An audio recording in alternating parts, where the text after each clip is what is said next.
Silva piecēlās un cik vien klusi atvēra durvis un izgāja pagalmā. Piegājusi pie klēts, izbrīnījās, ka tās durvis nav aizslēgtas. Nedroši vēra vaļā un palika bez valodas un elpas. Tajā tumšākajā klēts stūrī, kuru gaisma pa atvērtajām durvīm visu izgaismoja kā izmeklētājs, kurš atradis lietišķos pierādījumus, uz gultas līdzīgās vietas, lai Dievs žēlīgs, divi mīlētāji, kuri pārņemtajā kaislē neredzēja neko savu apkārt. Mīļo stundiņ, Anita un Valdis. Silva aizvēra acis. Redzētais viņu samulsināja tik ļoti, ka kājas vairs neklausīja, un viņa palika nekustīgi stāvam, ļaudam abiem pa to brīdi piesekt savus kailos augumus. Mute kā ar karstu ūdeni izplaucēta, sirds jau bija uzlēkusi deniņos un tur sitās kā negudra. Grīļodamā Silva devās uz savu istabu, kaut kā palika dīvaini, tāds kā smagums, grūtums un ķermeņa viena puse kā sasalusi. Valdis ātrumā pat nezināja, ko darīt un izgrūda velns par stenderi. Anita piekārtoja saburzīto kleitu un matu cirtas. Notikuma laikam parāda, ka laiks posties uz pilsētas mājām. Katrīna nesaprata, kas tāds varēja notikt, ka tik pēkšņi un strauji mammai palika slikti. No rīta puses viss it kā bija labi, bet te pēcpusdienā guļ tik savārgusi, ka neparunāt. Pār meitas plecu glūnēja Valdis, liekot saprast, turi muti. Silva juta, kā sirds mēģina atgriezties vecajā ritmā. Galvā sajūta, ka viss ir sastindzis, klāt pie šī visa bija apgrūtināta runāšana. Vārdi it kā pielipa pie augslējām un tur sakalta, nespējot sasniegt dzirdīgās ausis. Otrā dienā bez garām atvadām aizbrauca Anita. Tik strupi noteica, ka sailgojās pēc vīra un paldies par visu un prom. Pat ar savu šīs vasaras kavalieri lāga nesaskatījās. Tagad katru dienu pie Silvas kāds uzkavējās ilgāk. Vai nu Katrīna vai Raimonds.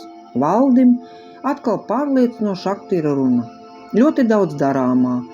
Lai iet Katrīna. Viņš var pasēdēt ar Annu. Šodien Raimonda kārta pabūt ar Silvu. Piepalīdzot padzerties, Raimonds juta un saprata, ka brāļa sieva grib ko teikt. Pielicis ausi tuvāk sausajai mutei, viņš aizturējis elpu, klausījās. To visu Valdis. Neizsūtīja vēstuli Jēkabam, ka tēvs miris, lai gan lūdzu. Punktu pielika, ka šis ar Anitu klētī pati redzēju, ak, Dievs. Raimondam viss sastājās kā gadalaiku ritms, ka pēc pavasara nāk vasara, pēc rudens ziema. Silvai viss krājies kā pavasarī pa lūdeņi, kamēr sāk smelties jau pāri slieksnim. Matildas, Kārļa zaudējums, pēc tam bezcerības sajūta, nespējā palīdzēt vīram, tad tas viss ar to vēstule, un redz, vēl valda romāns ar Anitu, viņas acu priekšā. Bet ko tur brīnīties, jo Raimonda noslēpumu ūdeņi arī jau drīz sāk smelties mutē. Ja viņš vēl pieliktu klāt visu, ko vēl zina par Silvas znotu, bet Raimonds to nedarīs. Tas tiešām slimnīcu nogalinās. Viņš tikai glaudīja Silvas galvu, un neticot paša vārdiem, bet bija taču, kas jāsaka, Silvai čukstēja. Gan mēs kaut ko izdomāsim.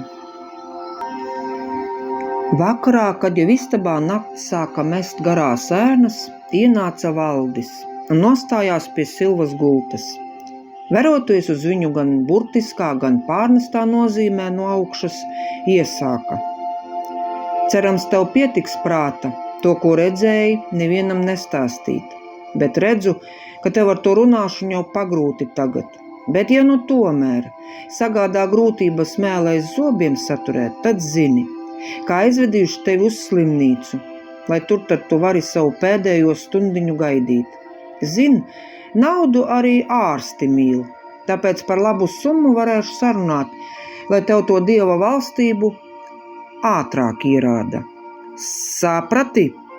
Pēdējos vārdus viņš izgrūda caur zobiem un pieliekot savu seju tik tuvu Silvas klāt, ka viņa juta znot elpu pat nejūtīgajā sejas pusē. Agri no rīta, pirms vēl citi modušies, cīnoties ar bezmiegu, Silvas istabā ienāca Raimonds.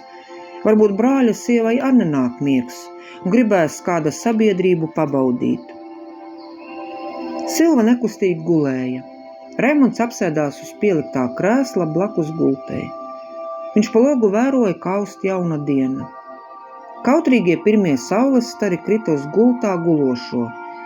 Raimonds ieskatījās vērīgāk. Silva gulēja nekustīgi bez elpas. Tā tad visa bijis par daudz, neizturēja. Noglāstot galvu, klusi noteica Svainis.